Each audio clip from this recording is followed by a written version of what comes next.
Hai semua, assalamualaikum warahmatullahi wabarakatuh. Kembali lagi di channel aku, Dapur Bunda. Nah, di rumah siapa nih yang suka banget ngemil tapi bingung mau bikin cemilan apa? Nah, bikin cemilan satu ini tuh rasanya enak banget, apalagi dinikmati saat dingin ya. Untuk cuaca panas-panas begini, cemilan ini cocok banget. Nah, seperti apa cara aku membuatnya dan bahan apa saja yang dibutuhkan? Yuk langsung saja kita ke resepnya.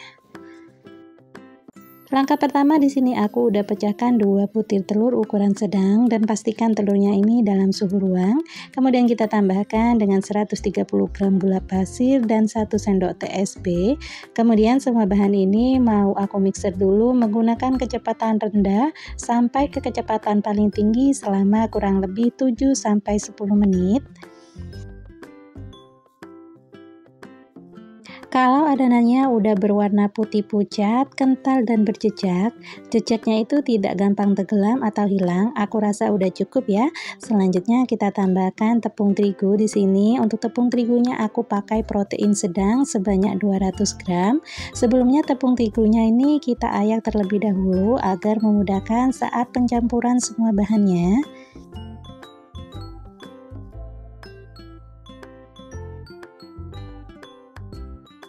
Kemudian di sini aku tambahkan dengan 1/4 sendok teh garam. Selanjutnya semua bahannya ini kita aduk dulu menggunakan kaki mixer.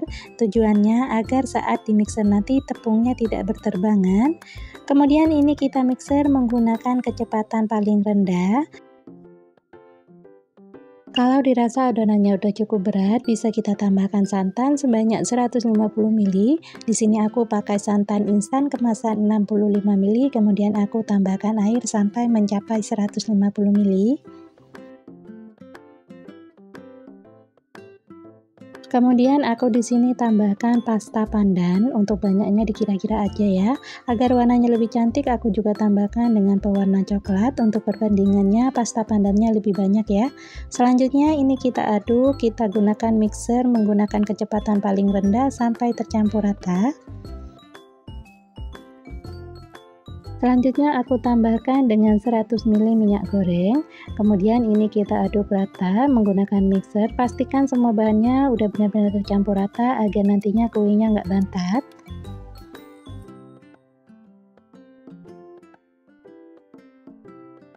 Untuk memastikan semua bahannya udah tercampur rata, di sini aku lanjut mengaduknya menggunakan spatula.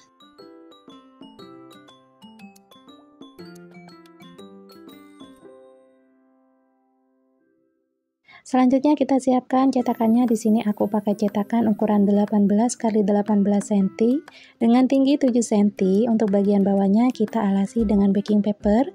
Untuk bagian samping-sampingnya nggak usah diolesi apapun ya. Kemudian kita masukkan semua adonannya.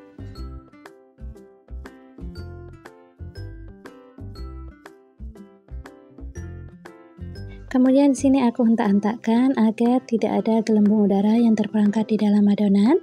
Selanjutnya ini udah siap kita kukus. Sebelumnya di sini aku udah panaskan kukusannya dan pastikan kukusannya udah panas. Kita gunakan api paling kecil, kita kukus selama kurang lebih 25 menit atau sampai matang.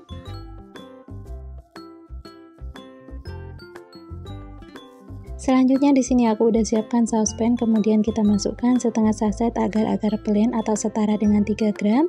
Kemudian kita tambahkan dengan 300 ml air. Selanjutnya kita aduk rata dan ini udah siap kita masak. Kita masak menggunakan api sedang sambil kita aduk-aduk seperti ini. Kalau agar-agarnya udah matang dan mendidih, selanjutnya kita matikan kompornya. Kemudian di sini aku bagi dua.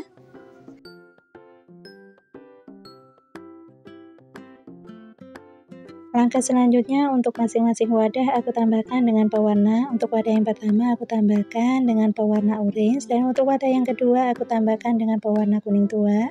Selanjutnya ini kita aduk-aduk sampai tercampur rata.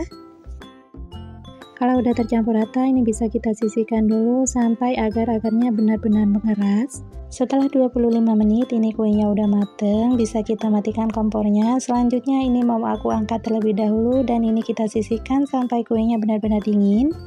Setelah kita diamkan, ini adonan agar-agarnya udah benar-benar mengeras. Selanjutnya di sini aku keruk menggunakan kerukan belewah. Tapi mohon maaf di sini aku mengeruknya terlalu bersemangat ya. Jadi agar-agarnya ini sedikit hancur. Aku sarankan untuk mengeruknya itu pelan-pelan aja agar agar-agarnya itu enggak hancur. Kalau udah kita keruk, selanjutnya ini bisa kita sisihkan. Kemudian di sini aku udah siapkan saucepan, kita masukkan 80 gram gula pasir dan 1 saset agar-agar plain kemasan 7 gram. Selanjutnya aku tambahkan dengan 1/4 sendok teh garam dan 1/4 sendok teh vanili bubuk. Kemudian aku tambahkan dengan 450 ml susu cair atau bisa diganti santan. Selanjutnya semua bahannya ini kita aduk rata terlebih dahulu.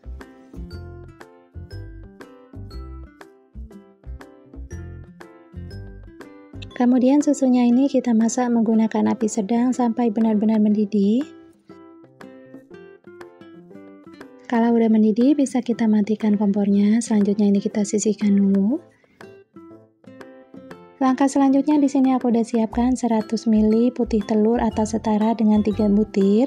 Kemudian kita mixer menggunakan kecepatan paling tinggi sampai adonannya benar-benar kaku.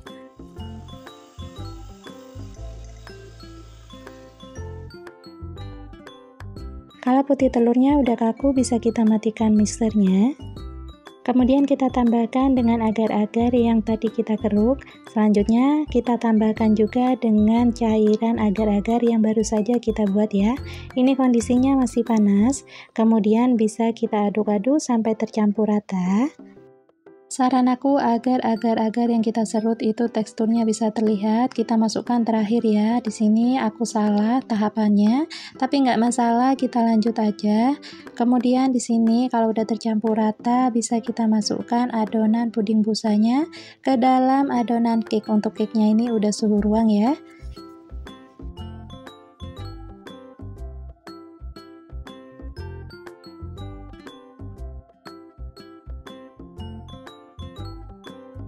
Kalau adonan puding busanya udah masuk, selanjutnya kita tunggu sampai adonannya ini benar-benar mengeras.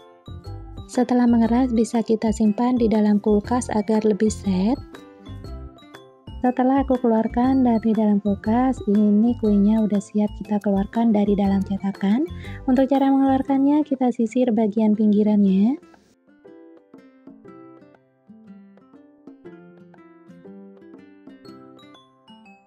Kemudian untuk memudahkan, aku tambahkan dengan tusuk gigi untuk bagian pinggirannya.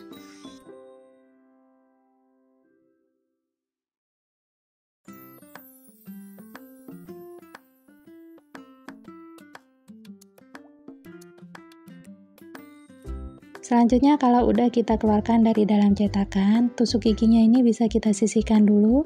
Kemudian untuk alas baking papernya ini bisa kita lepaskan.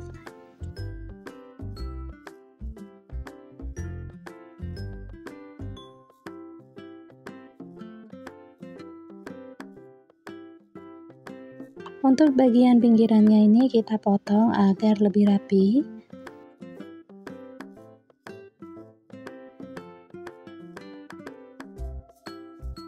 Selanjutnya aku potong kuenya ini menjadi 2 bagian, baru setelah itu aku potong-potong lagi menjadi 8 bagian.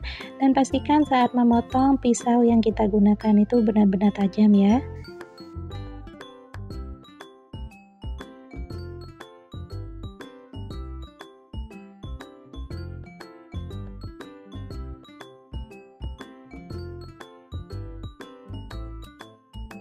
Dan ini dia udah jadi puding cake busanya. Untuk satu resep ini aku menghasilkan sekitar 16 potong.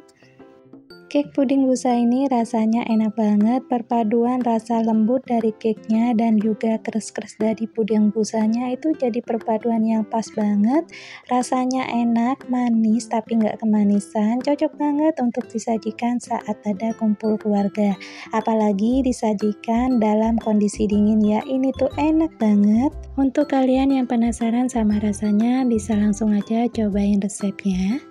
Sekian dulu resep kali ini, semoga bermanfaat dan sampai jumpa lagi di resep-resep berikutnya. Wassalamualaikum warahmatullahi wabarakatuh. See you next video and bye-bye.